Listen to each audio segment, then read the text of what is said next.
She never meant to hear it, but once she did, she could never unhear it. It was a soft laugh coming from the other room, not his. Heron, Ava, and Marcus had been married for 6 years. Not a perfect marriage, no such thing exists, but good, safe, familiar. Marcus was a school principal, disciplined, reliable. Ava ran her own art studio, emotional, passionate, full of life. They were opposites, and for a long time that worked. But lately, they'd become strangers in the same house. Ava began staying late at the studio. More clients, more exhibitions, more excuses. Marcus didn't press. He trusted her. Until one Friday night she came home and kissed him, like she didn't mean it. He wanted to believe she was just tired.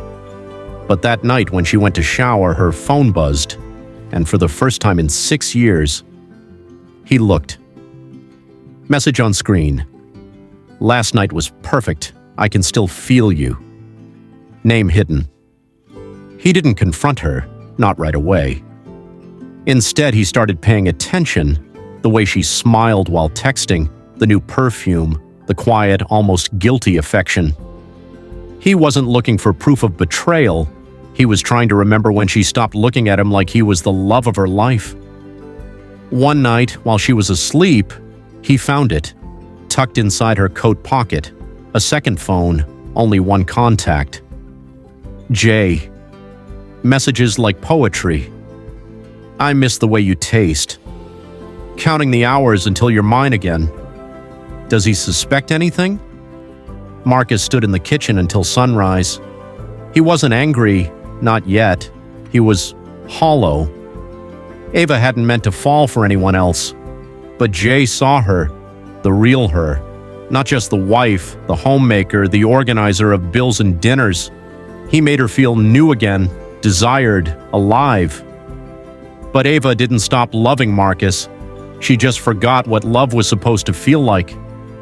One evening, Ava said she was going to the studio late. Marcus kissed her goodbye, told her he loved her, and then he followed her. She didn't go to the studio. She went to a townhouse on the edge of the city. Lights on, curtains drawn. Marcus sat in his car outside for 4 hours. Then he drove home. He poured himself a drink, sat in silence, and heard it. Laughter from the other room. But Ava wasn't home. He walked down the hallway, paused, put his ear to the door of her art studio. The door creaked open, empty. Just the voice memo app on her tablet, playing back laughter. Jay's voice. She had recorded him. A conversation from a night before. Jay recorded, "You're gonna leave him, right?" Ava recorded, "I don't know, I don't want to hurt him." When she got home, Marcus was waiting at the kitchen table, the second phone beside his whiskey glass. Marcus, calm. "I hurt him." Ava, silent. Marcus, "You didn't just cheat on me.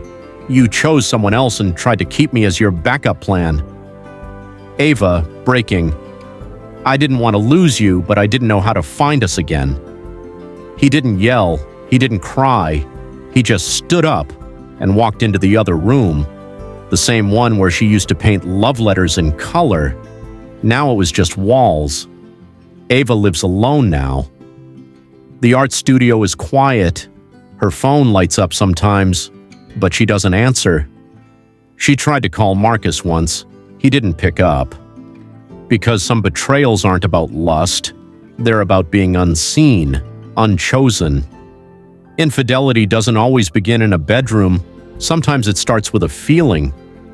That grows in the quiet, in the space between words, and in their case, it ended in the other room. Marcus's new apartment, early morning light. It's strange how silence can echo. In the weeks after he left, Marcus didn't fill the space. No photos, no music, no new beginnings. He just existed. And some days, that was the hardest part. Because it wasn't just the betrayal that hurt. It was the truth he'd been avoiding.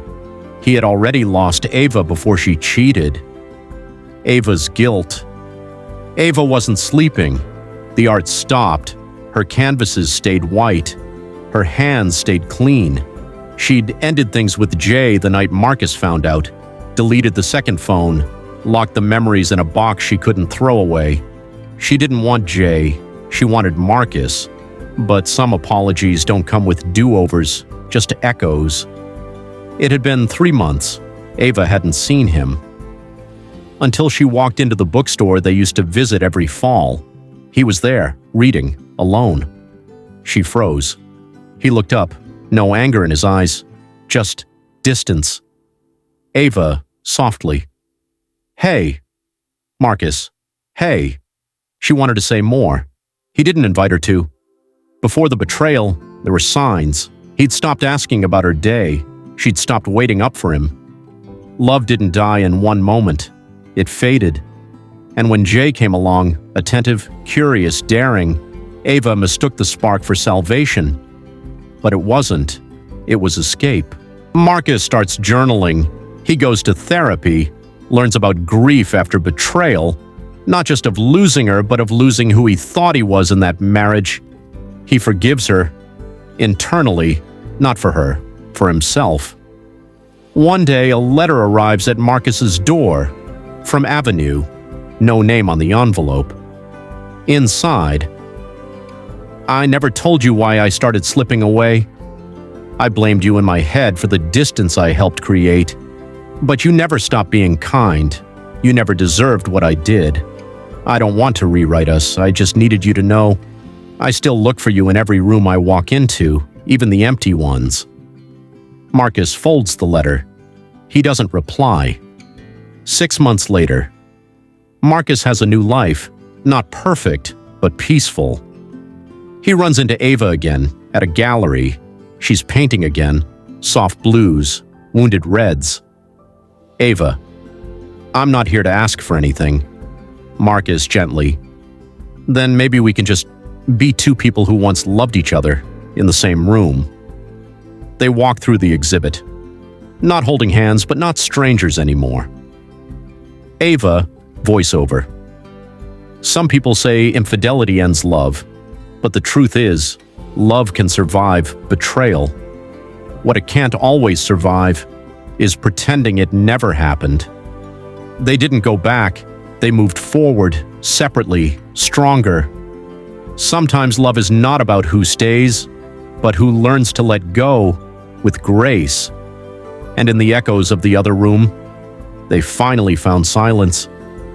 Sometimes, moving on doesn't mean forgetting. It means choosing what hurts less. And for Ava, it meant finally opening her heart again, not to Marcus, to someone else. His name was Julian. He was calm, attentive, and didn't ask her to be anything but who she was. They met at a gallery opening. He didn't know her story, and that was what made her breathe again. With Julian, there were no ghosts, no silence to fill, just laughter, light, and the feeling of finally being seen, without guilt. Marcus wasn't looking for her, but the city is small in all the worst ways. He saw them, in the park, laughing, close. A moment that once belonged to him, now lived with someone else.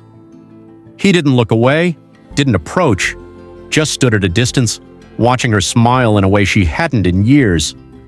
And it hit him. She was gone. That night his phone buzzed. Text from Ava. "I saw you. I hope you're okay," he replied. "You look happy?" She didn't respond. Not for days. Then finally, "I am. But that doesn't mean I forgot us." Weeks later, they met for coffee, not to rekindle, to release. Marcus gently. "He seems good for you." Ava. "He is. He makes things feel easy again." Marcus. "I always thought we'd find our way back." Ava, tearfully. "I did too. For a long time." Marcus, soft smile. "But you don't wait for broken doors to open anymore." She nods. And for the first time, they both understand. Their love was real, but it had a deadline. Ava marries Julian 2 years later. Marcus doesn't attend. but he sends her a painting she once left unfinished. She hangs it in her new home. No note attached. She knows it's from him.